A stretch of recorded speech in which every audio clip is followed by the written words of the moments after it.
realmente es a su creatividad, pero tiene que tener tres cosas importantes, ¿no?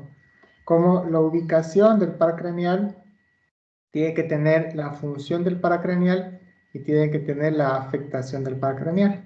Ahora, ustedes podrían hacer desde la afectación, hacer toda la historia.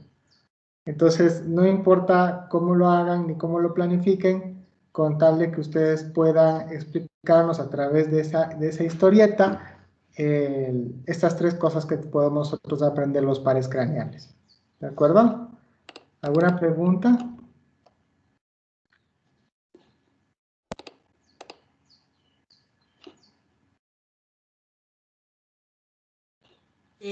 Yo, profe, Sí.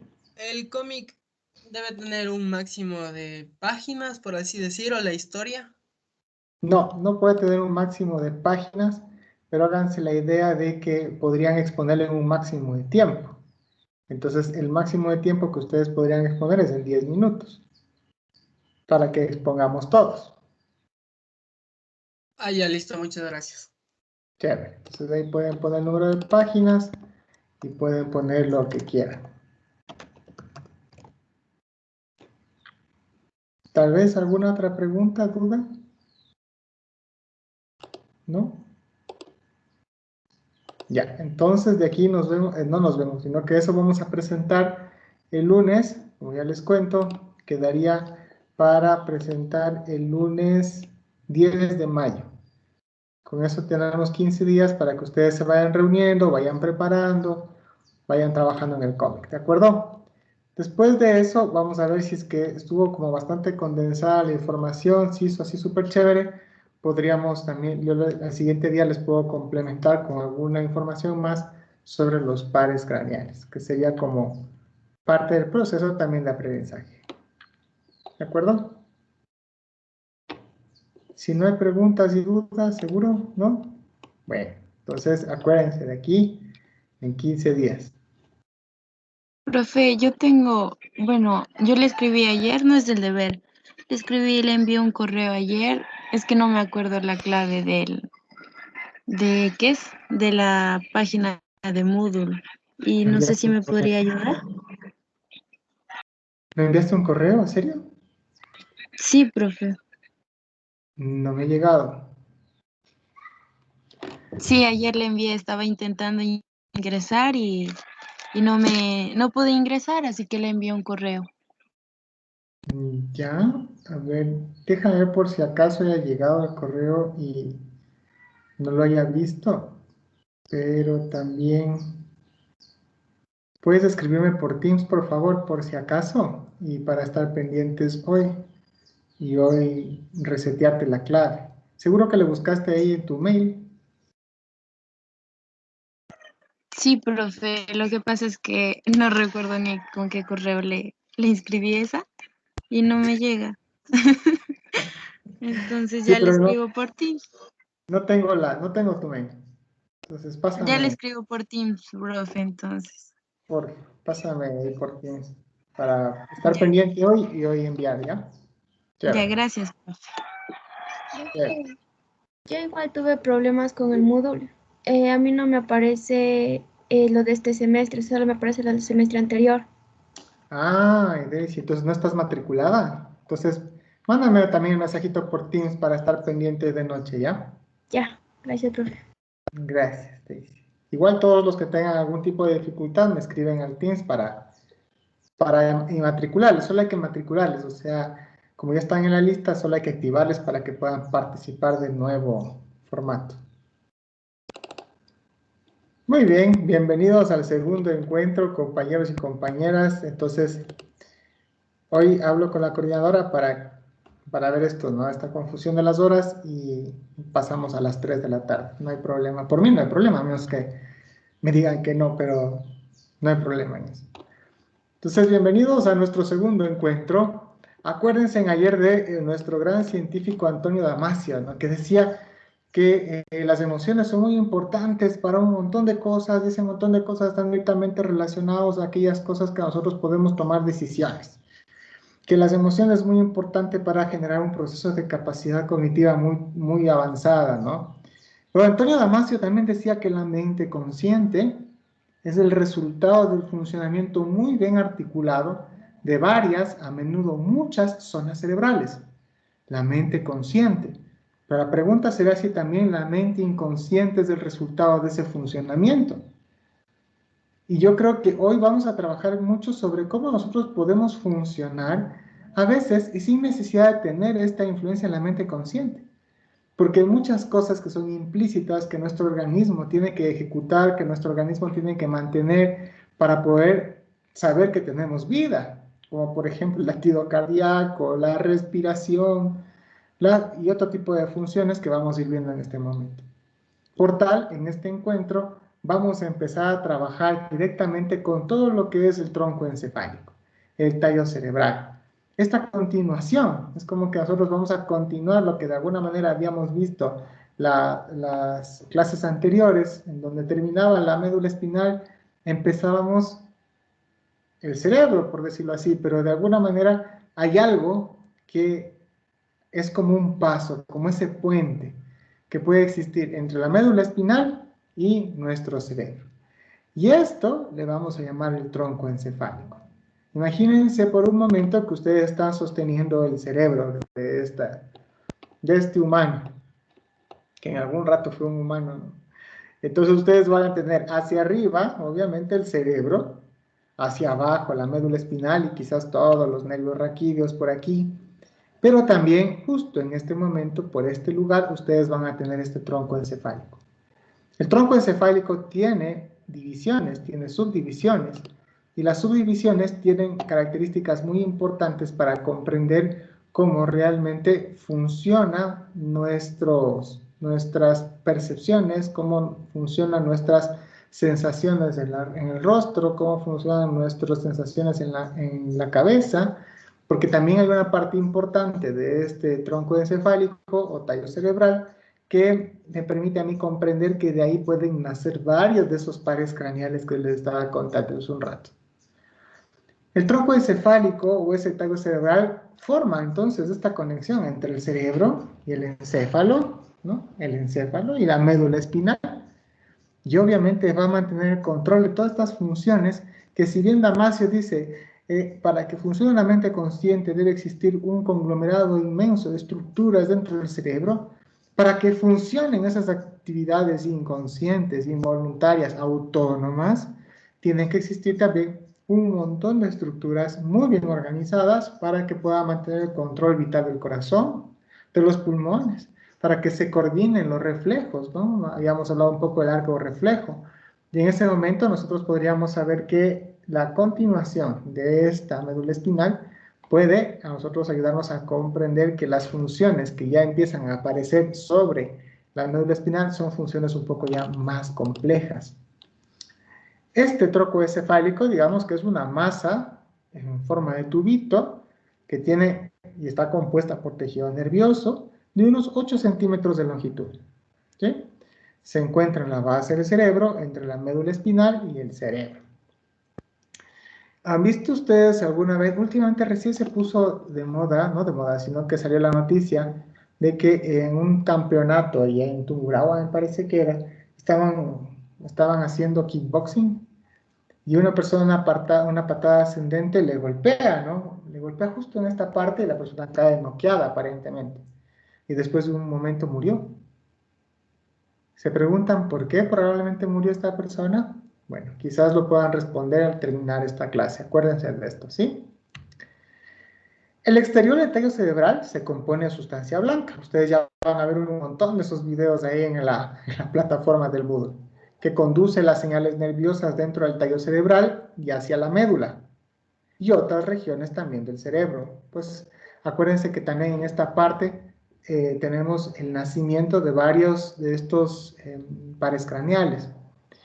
Entonces, estos pares craneales van a ir a algunas partes, no solo nuestro cerebro, sino parte de nuestro rostro, parte de nuestros ojos, de nuestros oídos, etc. Y también esta masa de sustancia gris, conocida como núcleos, que tiene varios núcleos, desempeña el papel de procesamiento del tronco encefálico, la formación reticular, una red mixta de materia gris y blanca y se extiende por todo el interior del tronco encefálico y desempeña un papel importante en la estimulación del cerebro y los músculos del cuerpo. Entonces, ustedes ven que ingresa a nuestro encéfalo el tallo cerebral y por ende también tiene varios, incluso se conectan los ventrículos en este tipo de estructura. Vamos a ver que tenemos tres regiones principales, el famosísimo bulbo raquídeo, la protuberancia y el mesencéfalo. El bulbo raquídeo será la parte que conecta entonces esta partecita de la médula espinal ya con la protuberancia, ¿no? Pero digamos que es el paso ya de la médula espinal a una estructura más compleja. Y esta es la región más inferior entonces del tronco encefálico y conecta ya el cerebro con la médula espinal. Es como ese puentecito así. Es un tubo estructuralmente similar a la médula espinal, tiene un poquito más de anchura, es un poco más ancho y contiene varias masas de materia gris que realmente se les podría ver si es que nosotros hacemos algunos cortes. Mientras que la protuberancia es una estructura más grande y estructuralmente más compleja que la médula, y el mesencéfalo, que ya estaría, ¿no?, mucho más superior y más compleja, tomando en cuenta el tronco encefálico. Aquí podríamos tener nosotros este tipo de diferenciación, ¿no? Por acá abajo subiría nuestra médula espinal y se encontraría primerito con nuestro bulbo raquídeo, que si bien es cierto es una estructura bastante parecida a la médula espinal, este trocito de aquí es la médula espinal, que ustedes acuérdense que tiene el surco lateral, el surco medio. En este contexto que es la parte de justo del bulbo raquídeo, existe la decusación de las pirámides, que son esta parte del entrecruzamiento de los nervios, ¿no? En ese momento nosotros diríamos que entre este límite inferior, que sería la parte del decusamiento de las pirámides, y esta, que es el surco bulbopóntico, estaríamos nosotros básicamente hablando del bulbo raquídeo. Y si ustedes pueden notar, tiene una estructura similar, como les contaba, de la médula espinal, pero es un poquito ya más ancho. Pero de este surco empezamos a ver otra estructura mucho más ancha, pero que ya cambia completamente, ¿no? Ya no parece una médula espinal y es una estructura diferente. Y ustedes van a ver que también estaría separada por el surco superior. Ya esta estructura que va desde el surco bulbopóntico y el surco superior, estamos hablando de nuestra protuberancia, que se caracteriza por que parecen dos cachitos con los cortes, nuestro trigémino, que sería uno de nuestros pares craneales, en general el quinto par craneal. Y después ustedes ven desde el surco superior que da inicio a la fosa interpeduncular, que esta fosa de alguna manera se conecta con líquido cefalorraquídeo, con los otros ventrículos. Nosotros empezamos ya a descubrir que tenemos otra estructura ya más compleja que dará origen al tálamo también. Ustedes le pueden ver hacia arriba está el tálamo, pero dentro del mesencéfalo podemos encontrar algunos núcleos como el hipotálamo, los cuerpos mamilares. Y también aquí es el nacimiento de otro tipo de pares craneales como el nervio oculomotor. Y esta partecita le llamamos el mesencéfalo. Entonces, si nosotros decimos de abajo hacia arriba, chicos, tenemos médula espinal, y que ya esta básicamente ya no es parte de nuestro estudio, pero la médula espinal tendría como ese límite dentro de la decusación de nuestras piramidales y hacia el surco bulbopóntico. Y en este surco bulbopóntico tendríamos nuestro bulbo raquídeo con cierto tipo de funciones que las vamos a ver, la protuberancia, que sería del surco bulbopóntico hasta nuestra partecita del surco superior, y después del surco superior ya empezaríamos a hablar sobre nuestro mesencéfalo.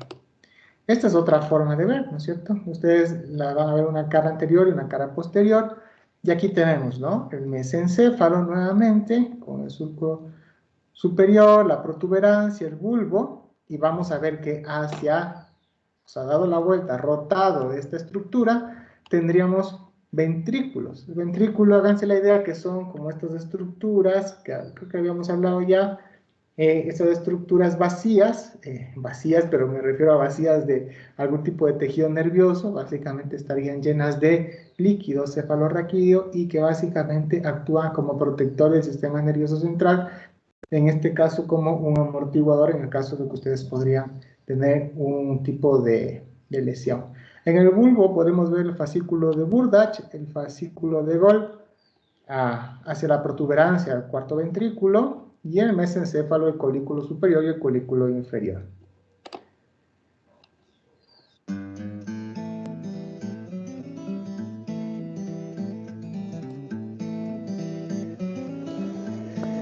Vamos a presentar entonces las estructuras y la configuración externa del tronco encefálico.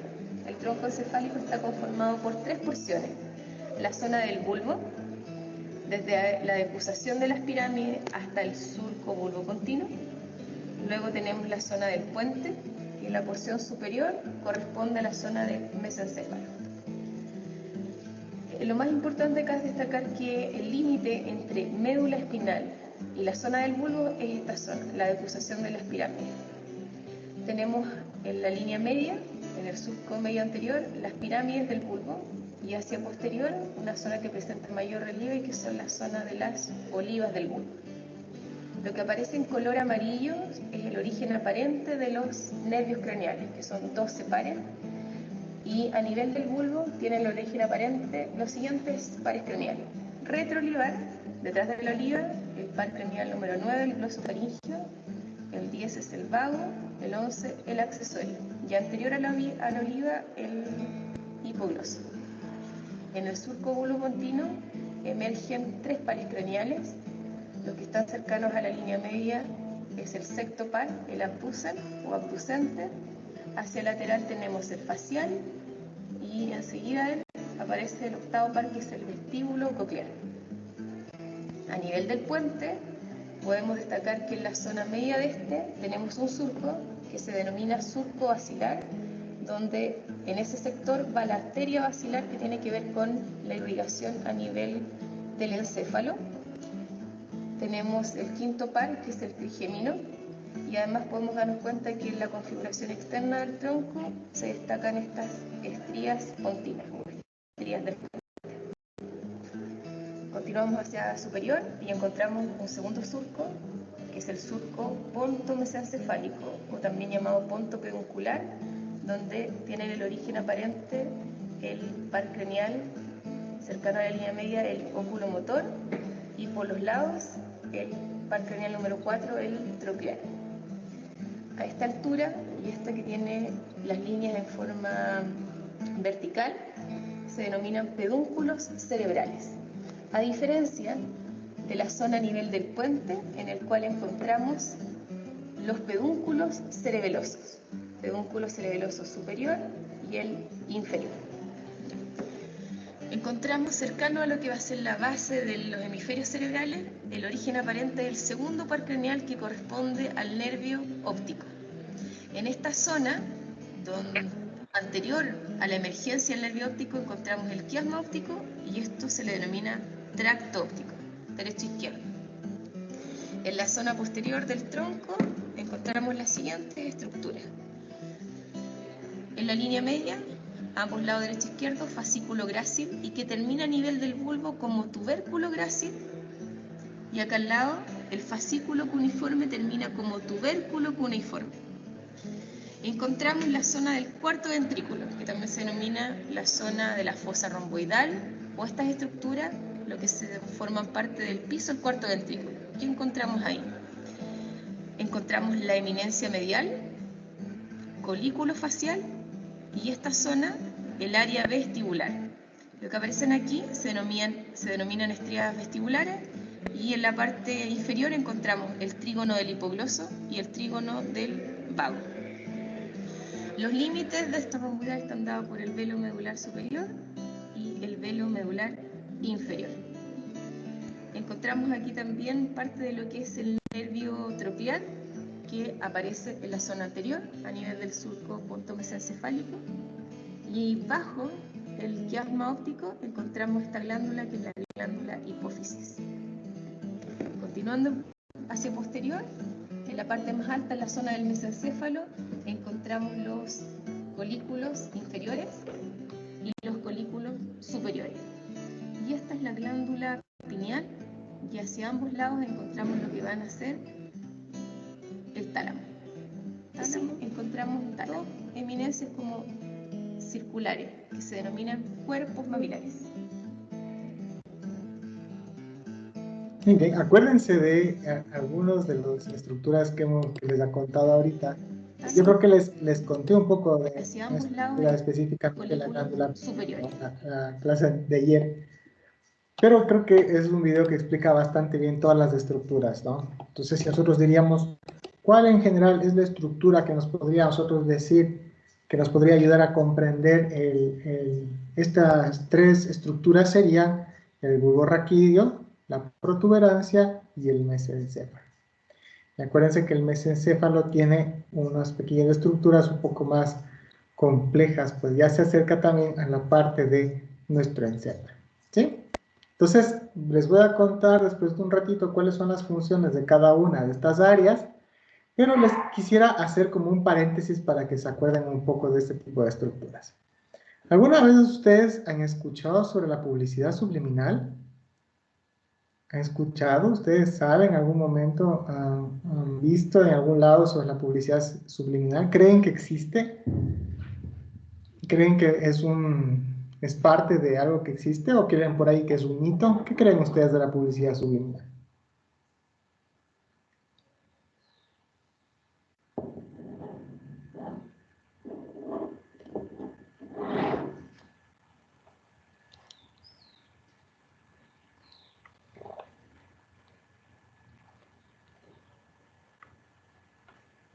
¿Sí? ¿La han escuchado?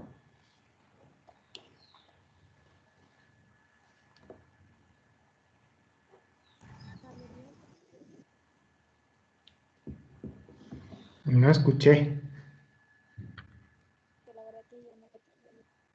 Se escucha muy bajito, pero digamos que... No, profe, no hemos escuchado. No han escuchado publicidad. Verán, esto de la publicidad subliminal se hizo como muy famoso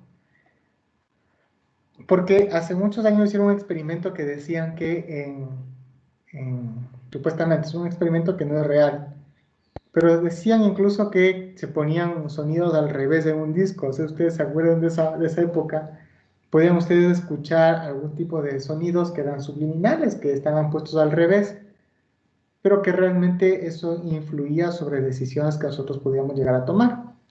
Hubo un científico que lo que hizo es poner esa publicidad subliminal en una película, cada cierto tipo de fotogramas, o sea, cada cierto tipo de imágenes de esa película ponían, por ejemplo, toma Coca-Cola o fuma Marlboro, ¿no?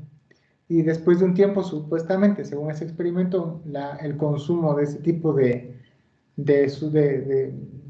productos, pues básicamente aumentó. Con el tiempo se dieron cuenta que la publicidad subliminal, así cosas que están muy escondidas dentro de un elemento, no es que funcionen mucho, realmente no funcionan. Este es como que ustedes pueden ver en la cara del Homero Simpson las iniciales del creador del Homero Simpson, pero realmente ustedes podrían, y acá pueden ustedes ver como una cara de Mickey Mouse o alguna cosa así. La pregunta será si eso funcionará para influir sobre las personas. Y empezaron a hacer investigaciones científicas sobre la publicidad subliminal. Y se dieron cuenta de que en sí este tipo de cosas que están viendo ahorita no funcionan, no influye sobre las personas. Pero la publicidad subliminal sí existe. Y sí se usa mucho y han usado mucho en cierto tipo de campañas publicitarias.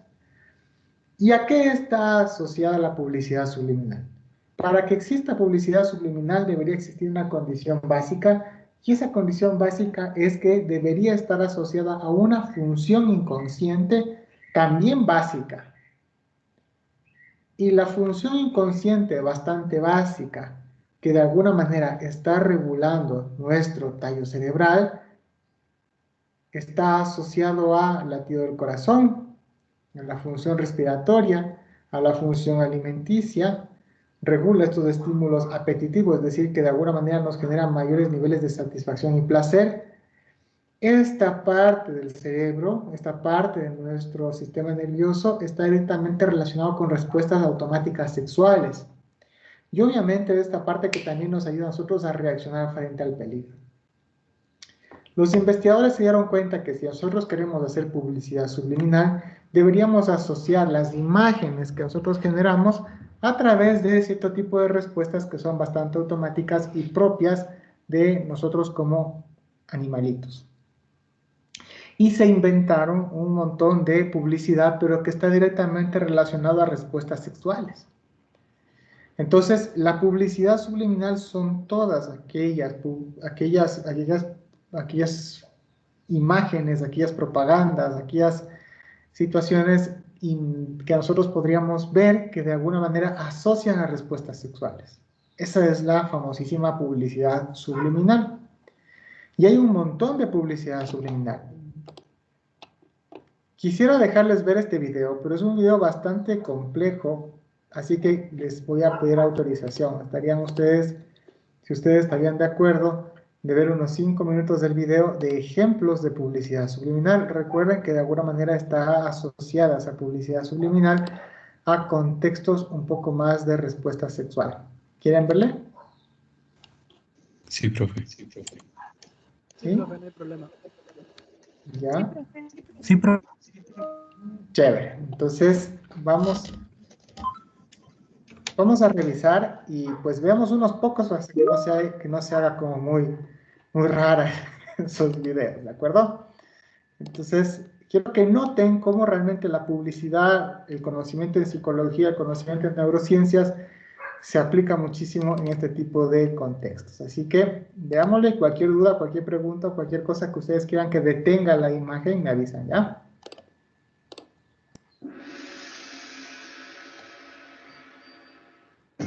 Bienvenidos a un nuevo video.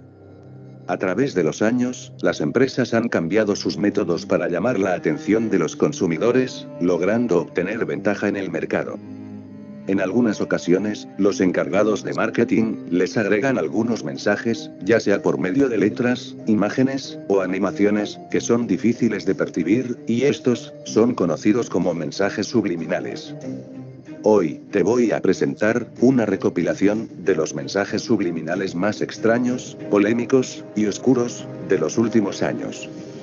En este video mencionaré 8 anuncios publicitarios con mensajes subliminales. Comencemos.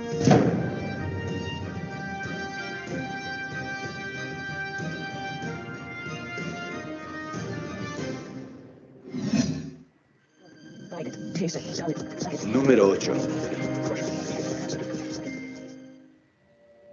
Skittles es una marca de dulces masticables que se caracterizan por ser de colores llamativos y llevar una letra S en cada caramelo. En el año 2014, en la carátula de los Skittles Berry Explosion, se expuso un mensaje subliminal que muchos definieron como un error de los diseñadores. Se trata de la imagen de un caramelo, con la característica letra S, a un costado de la palabra explosión, que si se lee desde este punto de vista, dice la palabra sex. Cabe mencionar que esta marca de golosinas es conocida por su peculiar publicidad. Como este comercial, donde aparece un rasta ordeñando a una jirafa que come de un arco iris para producir caramelos. O este otro, que fue censurado en diferentes ocasiones por su contenido explícito. Finalmente, aunque esto fue catalogado como un fallo de los encargados de marketing, tú tienes la última palabra. Si quieres ver una imagen de esta envoltura, te dejo un enlace en la descripción. Número 7. Magnum es un helado de la marca Heartbrand, lanzado al mercado en 1989, caracterizado por su cubierta de chocolate. En el año 2009, se dio a conocer una edición light del helado, y el mensaje subliminal aparece a primera vista, en una imagen de la propaganda de la paleta Magnum ligera. Muchos aseguran que en dicha publicidad, se puede apreciar la silueta de un cuerpo femenino. Sin embargo, en realidad, la supuesta silueta está formada a partir de 2 paletas de chocolate, una detrás de otra, que están juntas en la parte superior. Según los comentarios de la gente, este mensaje puede estar relacionado con el estereotipo de las mujeres, que da a entender que este cuida tu figura, por ser light. Número 6. En este puesto, se encuentra una empresa cervecera, proveniente de Ámsterdam, te estoy hablando, de Heineken. La cual, en el año 2011, difundió una imagen publicitaria, donde aparecen un par de simples botellas de cerveza. Sin embargo, para encontrar el mensaje subliminal, se tiene que girar 180 grados la imagen, en donde se puede notar que las dos botellas, aparentan el trasero, y las piernas de una persona.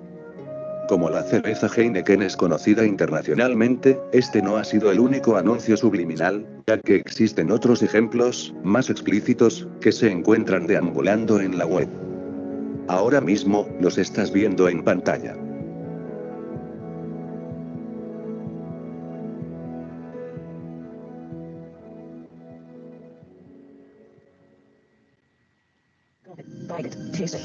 Número 5.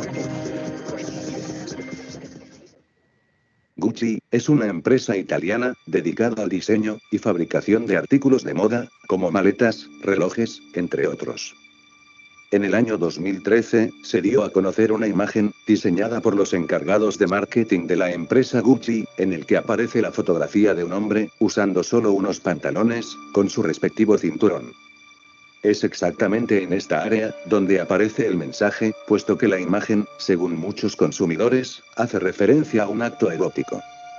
Esta imagen, fue retirada al poco tiempo, y finalmente, se cambió la forma de anunciar sus cinturones. Número 4. Es turno de una cadena de establecimientos de comida rápida, proveniente de los Estados Unidos, te estoy hablando de Burger King. Dicha compañía, es famosa por sus diferentes ediciones de hamburguesa. En el año 2012, la empresa lanzó una propaganda, donde estaba promocionando su hamburguesa BK Super 7-incher. El mensaje subliminal, aparece en la parte superior del anuncio, cuando te enfocas en la imagen de la chica frente a la hamburguesa. Según opiniones de los consumidores de este establecimiento, la chica aparenta estar sorprendida, mientras que la hamburguesa, simula el miembro masculino. Como dato extra, el 9 de mayo del 2008, se subió un video a YouTube, en el que se mostró un comercial de la empresa KFC, promocionando diferentes platillos de comida rápida. Al principio del comercial, aparecen dos jóvenes, comiendo cada quien, una hamburguesa de KFC, luego un tercer joven se acerca a platicar con ellos. Hasta el momento, se trata de un comercial común, sin embargo, para descubrir el mensaje, tienes que analizar detalladamente, cuando comienza la promoción de KFC Snacker. Si pones mucha atención, podrás lograr ver un pequeño dólar, incrustado en la lechuga de la hamburguesa. Y no podemos dejar atrás un comercial, publicado en julio del 2011, que se trata de la publicidad de su bebida Cruisers. Desde el inicio del video, son obvios los mensajes subliminales, ya que expone el doble sentido de una u otra manera a lo largo de todo el promocional.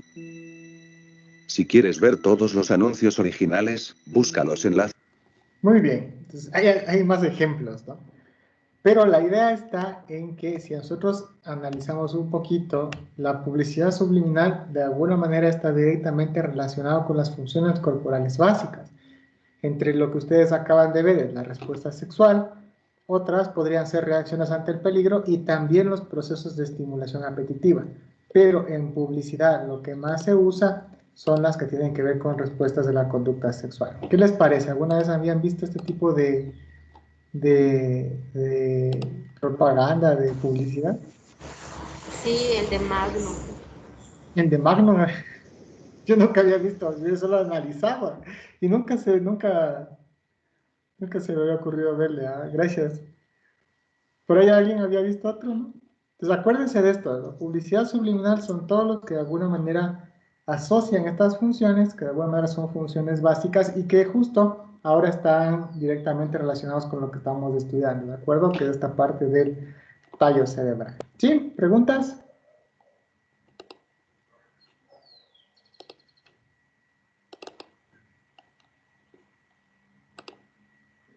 ¿No? Bueno. Entonces, como ya sabemos, pues funciones básicas. Y aquí tenemos algo importante, ¿no? Toda la descripción que nosotros habíamos hablado hace un momento del proceso de qué estaría generando cada uno de las estructuras de nuestro tallo cerebral. Acuérdense, de abajo hacia arriba, la primera estructura es el bulbo raquídeo, o también nosotros le podemos conocer como el mielencéfalo, ¿sí? Aquí está, de la estructura que le dimos al inicio, aquí estaría una estructura anterior. Ustedes pueden ver que es una estructura subcortical, tiene varias estructuras, lo que ustedes veían en el video, ¿no? Y podemos ver aquí que primero tendríamos que distinguir que por aquí empiezan las piramidales y se van a empezar a cruzar. Y cuando nosotros vemos eso, pues sabemos que empezaría todo el mielencéfalo y también empezaremos a notar el surco medio posterior. Vamos a tener que el surco medio posterior nace del tubérculo de Gracil y el tubérculo cuneiforme estaría abrazando a este tubérculo de Gracil, ¿no es cierto? Hacia arriba ustedes van a ver la entrada en el conducto ependimario y tienen también el triángulo vagal. Ustedes van a ver que tiene unas estrías pequeñitas. Esta es la primera estructura que empieza a tener estrías, porque de ahí hacia arriba, ustedes recuerden que ya tenemos una estructura solo construida por estrías, y tenemos el área vestibular. El pedúnculo cerebeloso, el puente, y tenemos el surco mediano. Y esta estructura subcortical que está situada en la parte baja del tronco del encéfalo, y tiene una forma bastante semejante a un cono, ¿notan? Un conito pequeño. Se trata de la estructura del sistema nervioso que conecta el encéfalo y la médula espinal, limitando con la decusación de los haces piramidales y la protuberancia. Las conexiones nerviosas, motoras y sensoriales que puede tener el mielencéfalo. Háganse la idea que es un núcleo neurovegetativo, o sea, encargado de todo lo que de alguna manera serviría para mantener nuestra vida aún ahí presente, ¿no? Y de alguna manera está directamente relacionado con el funcionamiento de los órganos de forma automática y también que no interfiere esa conciencia que habíamos hablado inicialmente. El mielencéfalo, si se compromete, si se lesiona, si se golpea intensamente, pues básicamente diríamos que la persona podría entrar en muerte cerebral. Justo ese tipo de muerte que se necesitaría, entre comillas, necesitar para la donación de los órganos. Pues acuérdense que el mielencéfalo está directamente relacionado con las muertes de características cerebrales. ¿Cuáles son las funciones que puede tener el bulbo raquídeo? Transmite la información de la médula espinal al encéfalo y viceversa, ¿no? De arriba hacia abajo y de abajo hacia arriba. Conecta el encéfalo, el cerebro y la médula espinal. Una de las principales funciones del bulbo raquídeo es la de servir de enlace entre el cerebro y o cerebelo y médula. Funciones del bulbo raquídeo ya más concretas. Controla el ritmo cardíaco y la tensión arterial. Acuérdense que son dos funciones diferentes. El ritmo cardíaco, digamos, tú puedes estar ahorita con una, entre comillas, una taquicardia. Te está latiendo un montón, rápidamente el corazón, unos 105 de actividad, sin hacer actividad, unos 130 sin hacer actividad, unos 180 ya te va a dar un infarto, ¿no? En ese momento, pues, podrían medirte la presión pudo haber subido, pero no necesariamente la presión puede estar elevada. La presión es una función más caracterizada por nuestro sistema vascular. Entonces, la presión arterial está controlada también por la parte del bulbo raquídeo. Regula nuestra respiración. Tú no necesitas controlar tu tensión arterial con tu voluntad, con tu cerebro, con tu conciencia para que funcione el latido del corazón, para que el latido de tu presión, para que la presión funcione, pero sí de alguna manera te darás cuenta que tú puedes tener un control voluntario de la respiración. Tú puedes aguantar la respiración a tu voluntad, ¿no es cierto? Dices, ahorita no respiro, como los niños chiquititos, ¿no? Cuando tienen alferecía o el espasmo del sollozo, que también le llaman la alferecía.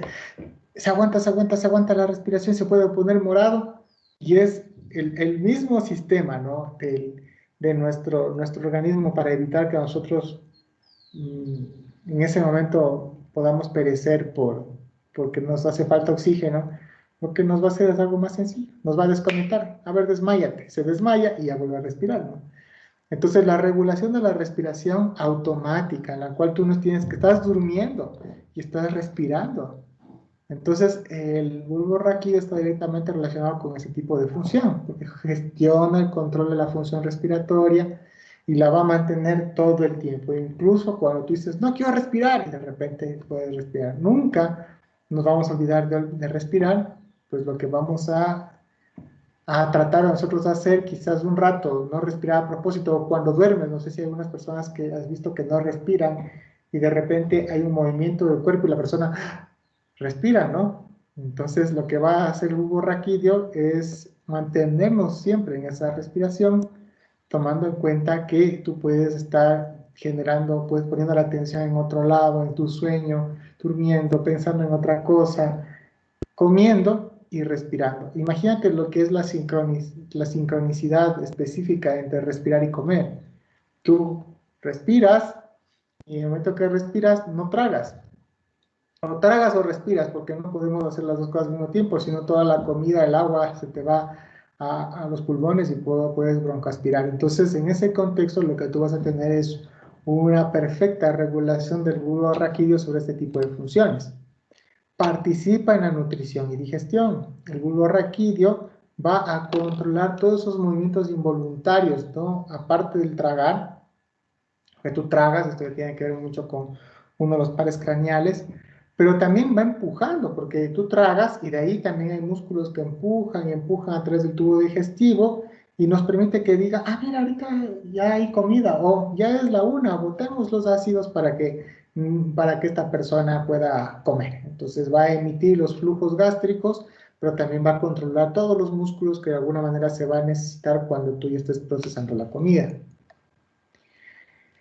Después del bulbo viene la protuberancia. Y acuérdense que la protuberancia que tiene hacia los lados los pedúnculos, ¿no?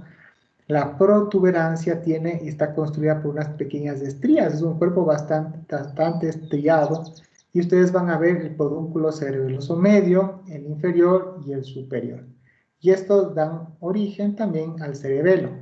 Cuando ustedes van a ver el pedúnculo cerebral, en cambio van a ver que se da como el asiento directo de todo nuestro encéfalo, nuestro cerebro. En este contexto, ustedes van a ver que tiene una función también de conectar todo lo que viene de la médula espinal, el bulbo raquídeo, con las estructuras superiores, como los hemisferios del cerebro e incluso el cerebelo. También conocemos al pedúnculo, a la protuberancia, como el puente de Barolí. Entonces, este puente de Valorio conecta la médula espinal y el bulbo raquídeo con los hemisferios cerebrales y el cerebelo. También tenemos que recordar que si existe un daño en esta zona, puede causar graves consecuencias como muerte súbita o entrar en un estado de coma y quizás no se recupere. Acuérdense la pregunta inicial que yo les hacía. ¿Qué pasaría con esta persona que de alguna manera le golpearon con una patada, le noquearon y la persona pues murió? La pregunta será que murió inmediatamente y en ese momento estaríamos hablando de que el impacto fue sobre la protuberancia, o quizás la persona entró en coma y después murió, o quizás luego tuvo un paro respiratorio, ¿no? ¿Y qué parte de nuestro tronco controla el proceso respiratorio? ¿Cuáles son algunas funciones de la protuberancia? Como es un puente, circulan las vías sensitivas desde la médula hacia abajo, ¿no? Al cerebro y viceversa. Bajan todas las vías deferentes. Las fibras deferentes llegan a esta región, se cruzan y parten hacia el órgano que de alguna manera está destinado a ser inervado. Aquí en la protuberancia se produce el cruce de fibras que provoca que el hemisferio izquierdo controle la parte derecha y que el hemisferio derecho controle la parte izquierda. Que el lado izquierdo del cerebro controla el lado derecho del cuerpo. y el lado derecho del cerebro controla el lado izquierdo del cuerpo. ¿Qué locura es esta?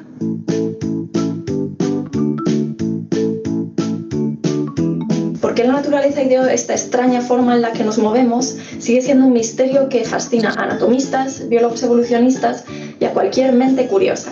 En este vídeo vamos a ver una de las hipótesis que trata de explicar este peculiar cruce de caminos.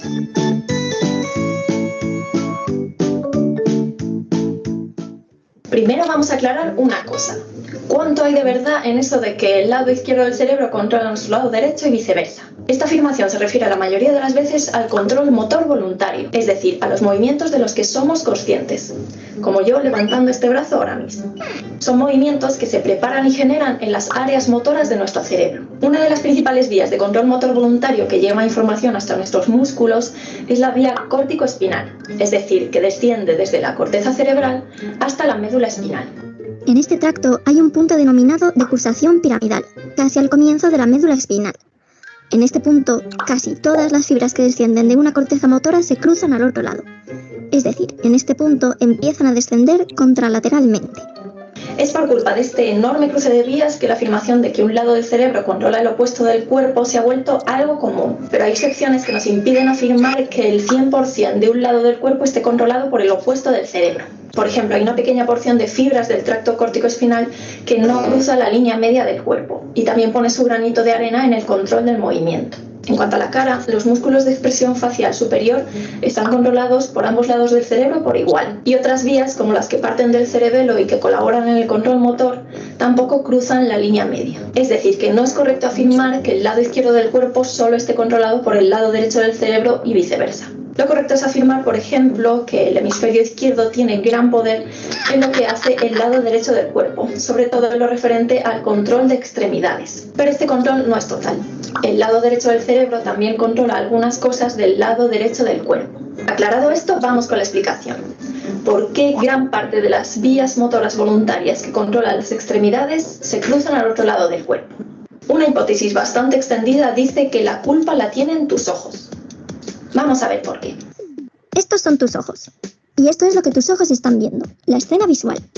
La escena visual puede dividirse esquemáticamente en dos partes por un eje central, la parte derecha y la parte izquierda. Ahora vayamos a tus ojos. Para simplificar, diremos que se tratan de dos esferas con un agujerito delante, la pupila, que es por donde entra la luz y por tanto todo eso que ves. En la parte de atrás de esa esfera se extiende la famosa retina, en donde se encuentran las células sensibles a la luz que van a empezar todo el procesamiento que te permite ver. Veamos ahora de forma esquemática cómo fluye la luz entre eso que tus ojos ven, es decir, la escena visual, y tus ojos. Imaginemos que tu mirada se halla fija en el centro de la escena. La luz que procede de la parte izquierda de la escena visual incide, debido a la estructura de tu ojo, en la parte derecha de tus dos retinas, mientras que la parte derecha de la escena visual incide en la parte izquierda de tus dos retinas. Como bien te habrás fijado, aquí ha ocurrido algo raro, una inversión. Lo de la derecha ahora está en la izquierda, y lo de la izquierda ahora está en la derecha. Ahora veamos de forma simplificada cómo sigue procesando la información el sistema visual. Anatómicamente las retinas cuentan con una mitad más cercana a la nariz, por lo que esa parte de la retina se denomina nasal. La otra parte es la más cercana a los laterales de la cabeza, por la que las llamamos partes laterales. Pues bien, resulta que las neuronas que parten de la retina nasal envían sus proyecciones al lado contrario del cerebro. Es decir, esos axones cruzan la línea media de la cabeza. Este cruce de vías se llama quiasma óptico. Por el contrario, las retinas laterales no cruzan la línea media, sino que sus axones permanecen en el mismo lado. Tras relevos en el tálamo, la información visual llega finalmente al lóbulo occipital, situado en la parte posterior de nuestro cráneo, donde se supone que se hace consciente. Lo que nos queda al final es que cada lado del cerebro recibe la información de una parte de ambas retinas. El hemisferio izquierdo procesa la información procedente de las partes izquierdas de las retinas y el hemisferio derecho procesa la información procedente de las partes derechas de las retinas. Lo que significa que el hemisferio derecho procesa la información de la mitad izquierda de la escena visual y el hemisferio izquierdo la parte derecha. Uf, vaya lío. ¿Pero qué tiene que ver el procesamiento visual con el control motor? La lógica nos dice que las neuronas que controlan la parte derecha del cuerpo deberían estar en la parte derecha del cerebro, y lo mismo con la izquierda, pero sabemos que se halla en la parte izquierda del cerebro, y que sus proyecciones se pasan al otro lado en la decusación piramidal que hemos mencionado antes. ¿Por qué? Parece ser que las neuronas que mueven la parte derecha del cuerpo están en el hemisferio izquierdo porque las neuronas que procesan el campo visual derecho también lo están. Es como si la importancia de la visión para la supervivencia hubiese servido como fuerza que organiza el resto del cerebro a su antojo. Debido a que el hemisferio izquierdo tiene la información de la escena visual derecha y por tanto de la parte de la escena visual en la que está la parte derecha de nuestros cuerpos, el hemisferio izquierdo ha acabado controlando la parte derecha de nuestro cuerpo y viceversa.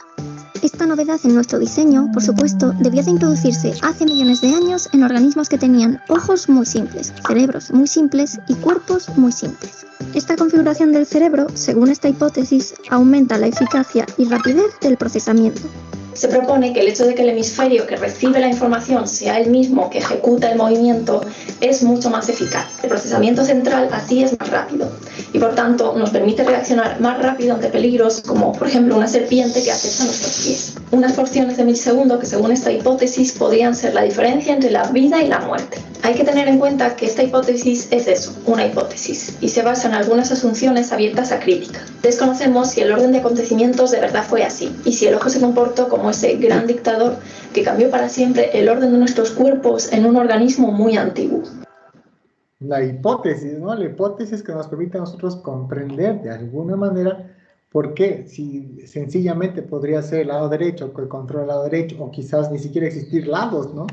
Pero esta hipótesis es una hipótesis bastante plausible que nos permite a nosotros comprender que el hecho del entrecruzamiento puede estar directamente relacionado con cómo se fue moldeando el cerebro a través de cómo nosotros percibimos el ambiente, y más aún nosotros, los organismos que tenemos estas funciones específicamente de la vista, que es la que nos ayuda a nosotros siempre a sobrevivir. Entonces se fue de alguna manera evolucionando hasta que podemos nosotros decir que esta parte de la vista pudo haber moldeado toda la parte de nuestro cerebro y también el entrecruzamiento. Y las funciones de la protuberancia: excitación sexual, respiración, transmisión de información sensorial entre cerebro y el cerebelo. La parte de la protuberancia es la parte que nos ayuda a dormir, pero sobre todo a inhibir el movimiento cuando dormimos. No sé si ustedes y también el equilibrio. No sé si ustedes alguna vez les ha pasado esto de la parálisis del sueño. Esta parálisis del sueño es que ustedes se despiertan, pero cuando ustedes se despiertan parecería que están dormidos todavía, y es cuando la gente tiene un montón de este tipo de experiencias que es como que si la persona estuviera como gritando, hablando, o incluso sienten que viene, se le siente el muerto, ese tipo de cosas. ¿Les ha pasado alguna vez eso Del parálisis del sueño, sí. Profe, y es horrible. Sí. Háganse la idea que hay varias hipótesis de la parálisis del sueño, pero sobre todo tiene mucho que ver cuando tienes muchas cosas pendientes. Entonces, si tú tienes pendiente y te vas a dormir, cuando te duermes, tu tallo cerebral lo que va a hacer es cumplir su función, bloquear automáticamente toda la parte de nuestro cuerpo. Porque si no bloqueamos nuestro cuerpo, lo que va a pasar es que tú te das quizás la vuelta y tú mismo te vas a pegar, tú mismo capaz si te caes de la cama. O incluso alguna vez tú has visto a un niño que dice, oye, está dormido y pesa que está como una piedra, una roca, ¿no? Y le intentas mover a una persona que está dormida y está básicamente en catalepsia, o sea, está completamente paralizada. Y esta es la función de la protuberancia. Ahora, ¿qué sucede? Cuando tú tienes algo pendiente, lo que pasa es que la protuberancia va a seguir su ritmo, ¿no? Y el ritmo es bloquear todo el cuerpo. Pero como tú tienes algo pendiente, vas a despertar.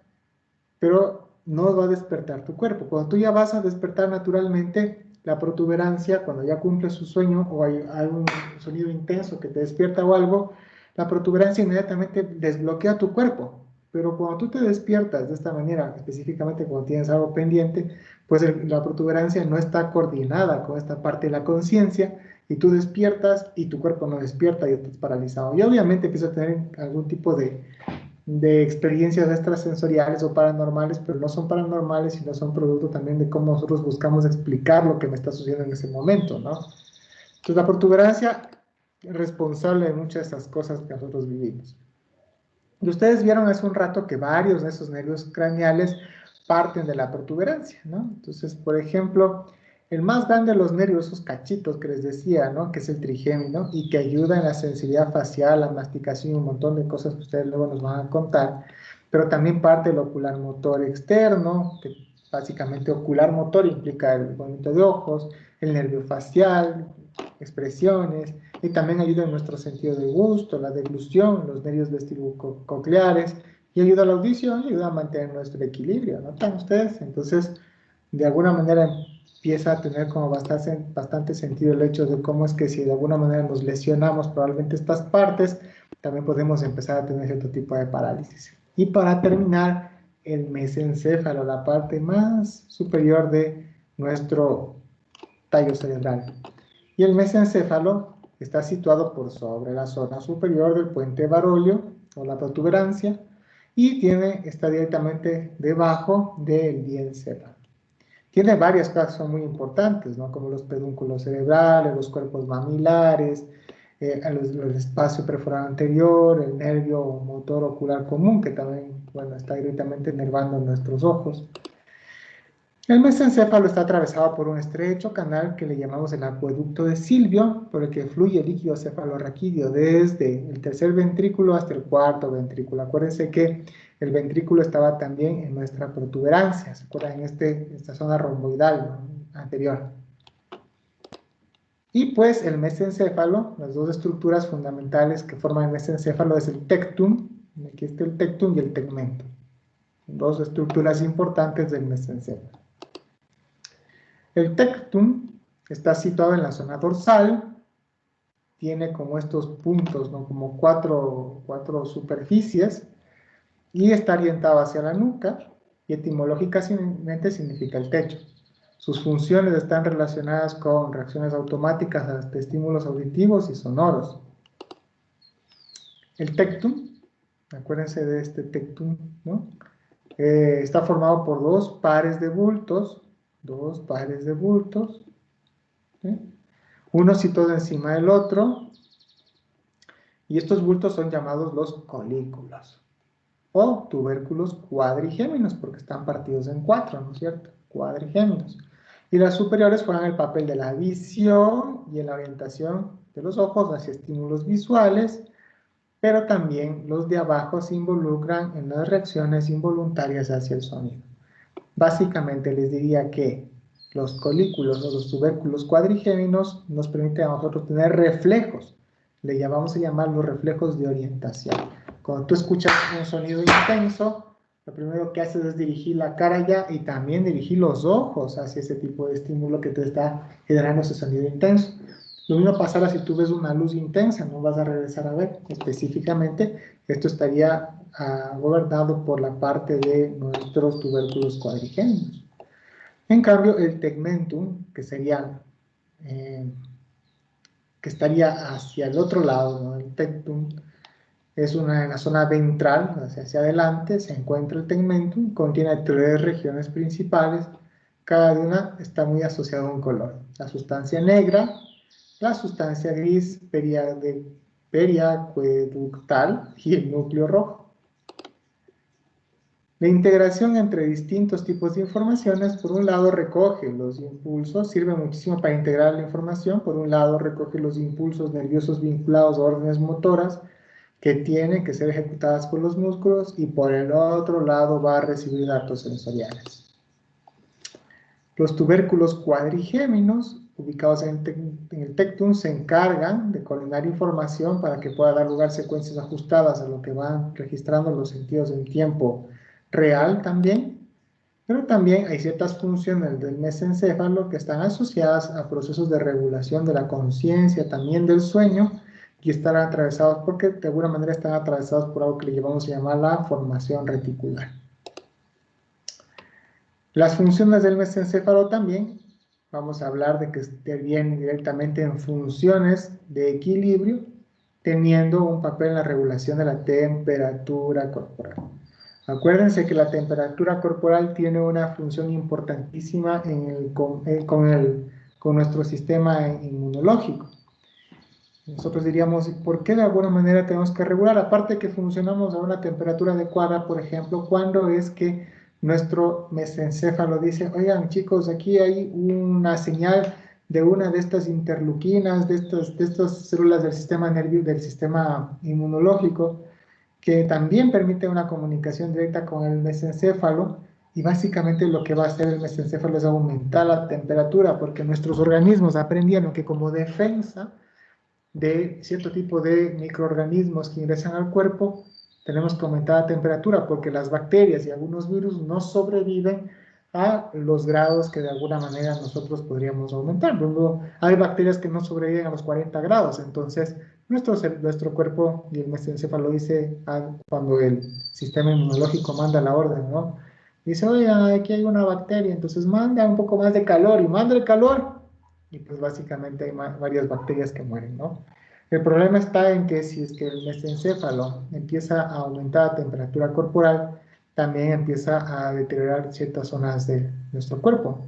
O sea, es como que nosotros tenemos una paradoja, ¿no?, entre nuestro sistema inmunológico. Acuérdense que mucha gente que tiene coronavirus muere por COVID porque tuvieron esta famosísima neumonía. Y la neumonía COVID básicamente está centrado en que nuestro sistema inmunológico empieza a autoeliminar células que están siendo infectadas. Entonces, claro, si yo elimino una célula, ¿no? Yo elimino esta célula dice, esta célula de aquí es una célula que se ha incrustado los virus para reproducirse. Ah, bueno, muérete. Y se muere esa célula, ¿no? Pero como de alguna manera esta tormenta de citoquinas, que básicamente le llamamos aquí, que la citoquina es la que permite que muera la célula, pues lo que va a hacer es que mueran un montón de células, porque esta es la idea que estamos, todas nuestras, o muchas de las células, están tomadas por este virus. Entonces imagínate, nuestro propio cuerpo empieza a matar las células pulmonares. No te sorprenda que también la forma de defenderse de cierto tipo de invasores, de microinvasores, será aumentar la temperatura, y quizás a ti te desmayas, empiezas a convulsionar, empiezas a alucinar, ¿no? Que es también la temperatura y los daños que puede tener este aumento de la temperatura en nuestros cuerpos. Por eso es importante también que se mantenga una homeostasis. Y con esto terminamos un poco esta clase de hoy. Vamos a ver este video y... El tallo encefálico es la parte del cerebro que se conecta con la médula espinal. Está formado por 3 segmentos: mesencéfalo, puente y bulbo raquídeo. El tallo encefálico es responsable de controlar muchas funciones vitales, como el control de la respiración, la velocidad del latido cardíaco, la presión arterial, la acción de tragar, el ciclo de sueño, la conexión entre las sensaciones que van de la médula espinal al cerebro y las órdenes motoras que van de la corteza cerebral a la médula espinal. Debido a la importancia de esta estructura cerebral, las lesiones que la afectan, que por lo general son tumores, son muy difíciles de abordar quirúrgicamente, ya que se corre el riesgo de dañar funciones muy vitales. Los tumores más comunes en esta región del cerebro, a diferencia de otras regiones en donde son más comunes los metastáticos, son los tumores primarios, y entre ellos los llamados gliomas. Los gliomas provienen de la glía, las células encargadas de darle apoyo estructural, nutritivo y de defensa a las neuronas.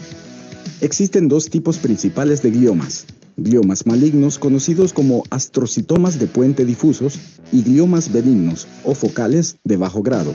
Los astrocitomas malignos crecen rápidamente y se diseminan a través del tallo encefálico, lo que les da un pronóstico pobre, siendo la sobrevivencia a 1 año. Lamentablemente, son los tumores más frecuentes, ya que representan el 75 a 80% de los tumores de tallo. La malignidad de los gliomas en el tallo encefálico es diferente para niños que para adultos, siendo mucho más comunes y agresivos entre la población pediátrica. En los Estados Unidos, los gliomas de tallo encefálico en adultos representan el 2.4% de tumores intracraneales, mientras que en niños representan entre el 10 y el 20%, lo que se traduce a entre 300 y 400 diagnósticos pediátricos anuales. Este número es muy alarmante si tomamos en cuenta que los tumores cerebrales son el 3er tipo de tumor sólido más frecuente en niños. Cuando un tumor crece, independientemente de si este es benigno o maligno, puede hacer que una parte vital del cerebro deje de funcionar debidamente. ya que es presionada mecánicamente por el tumor, por la inflamación alrededor del tumor o por la elevación de la presión intracraneal. También puede causar daño al sustituir las células de un área vital por las del tumor. Como es rutina, un médico deberá hacer una entrevista y examen físico y neurológico exhaustivo para evaluar la función del cerebro y nervios. Adicionalmente, se incluyen los resultados de una resonancia magnética con gadolinio o una tomografía para confirmar o descartar la presencia de un tumor. Se podría requerir hacer una biopsia, aunque no siempre es necesario, como en el caso de gliomas de puente difusos intrínsecos. Los tratamientos para tumores cerebrales del tronco encefálico requieren de un equipo multidisciplinario muy especializado y dependerán de factores como la edad del paciente y la agresividad del tumor. En los adultos, el tratamiento estándar incluye radiocirugía o radioterapia, las cuales usan haces de radiación focalizadas en el tejido canceroso, respetando en gran medida el tejido normal. Esto destruye las células tumorales o restringe su crecimiento. En los niños se puede usar la observación, radioterapia, radiocirugía, cirugía, quimioterapia, medicamentos dirigidos específicamente a células tumorales y medicamentos para aliviar síntomas como convulsiones. Hasta hace algunos años, un tumor en el tallo cerebral significaba un pronóstico de muerte para la gran mayoría de pacientes. Gracias a la medicina de vanguardia, estos resultados están cambiando. Ahora hay disposición de diferentes tratamientos y recursos que se pueden utilizar para mejorar la calidad de vida de las personas que padecen de lesiones en el tallo cerebral. Muy bien.